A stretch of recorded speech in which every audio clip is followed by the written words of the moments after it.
Hi friends, ಇಲ್ಲಿ ನೋಡ್ರಿ, ಇವತ್ತು ಹೊಲಕ್ಕೆ ಬಂದೀವಿ. ಇದು ತೊಗರಿ ಹೊಲ, ಆ ಕಡೆ ಇರೋದು ಹತ್ತಿ ಹೊಲ. ನೋಡ್ರಿ ಬೆಳೆಗಳು ಹೆಂಗವ. ಆಮೇಲೆ ಈ ಹೊಲಕ್ಕೆ ಜಾಸ್ತಿ ಮಳೆ ಇಲ್ಲ. ಮಳೆಯಿಂದ ಒಂದಿಷ್ಟು ಗಿಡಗಳು ಒಣಗ್ಯಾವ. ಅದ ಕಾರಣ ರೈತರೆಲ್ಲ ಚಿಂತೆ ಮಾಡಕತ್ತಾರ. ಈ ವರ್ಷ ನಮ್ಮ ಹೊಲಕ್ಕೇನು ಬೆಳೆ ಹತ್ತಲೇನ ತಿಳ್ಕೊಳ್ತಾರ ರೈತರೆಲ್ಲ ಚಿಂತೆ ಮಾಡತ್ತಾರ. ಜಾಸ್ತಿ ಈ ಕಡೆ ಮಳೆನೇ ಬರಲ್ಲ. ಒಂದಿಷ್ಟು ಗಿಡಗಳು ಒಣಗ್ಲತ್ತವ. ನೋಡ್ರಿ ಇಲ್ಲಿ ಒಣಗಿದ ಎಲೆಗಳು ನೋಡ್ರಿ ಹೆಂಗೆ ಬಿದ್ದಾವೆ.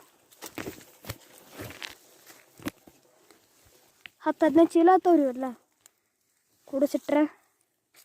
ಅಷ್ಟೆಲ್ಲ ಕಡೆ ಬಿದ್ದವ್ರಿ, ಎಲ್ಲ ಸಾಲಿಗಳು ಹೋಗವ್ರಿ ನೋಡ್ರಿ. ಆಮೇಲೆ ಅದು TC ಕಂಬ ಅದ. ಆಮೇಲೆ ಅಲ್ಲಿ ನಾವು ಒಂದು ಬೋರೆಲ್ ಕೂಡ್ಸಿವಿ. ಆ ಬೋರೆಲಿಗೆ ಭೀ ನೀರಿಲ್ಲ, ಜರ ಇರ್ತಾವ, ಆದ್ರದ್ದು ನಂಗೆ ಗೊತ್ತಿಲ್ಲ. ಸೊ ಇವತ್ತು ನಾವು ಹೊಲಕ್ಕೆ ಬಂದೀವಿ. ನಂಗೆ ತುಂಬ ಖುಷಿ ಆಗ್ಲತ್ತದ, ನೋಡಿದ್ರಲ್ಲ. ಆಮೇಲೆ ಅಲ್ಲಿ ನೋಡಿ ಜೋಳ, ತೊಗರಿಯಲ್ಲಿ ಬೆಳೆದಿದೆ. ಆಮೇಲೆ ಹತ್ತಿ ಹೊಲ ಆ ಕಡೆ ಇದೆ. ಈಗ ನಾನು ಹೋಗೋದಕ್ಕಾಗೋದಿಲ್ಲ ಆ ಕಡೆ. ಸೊ ಬಾಯ್.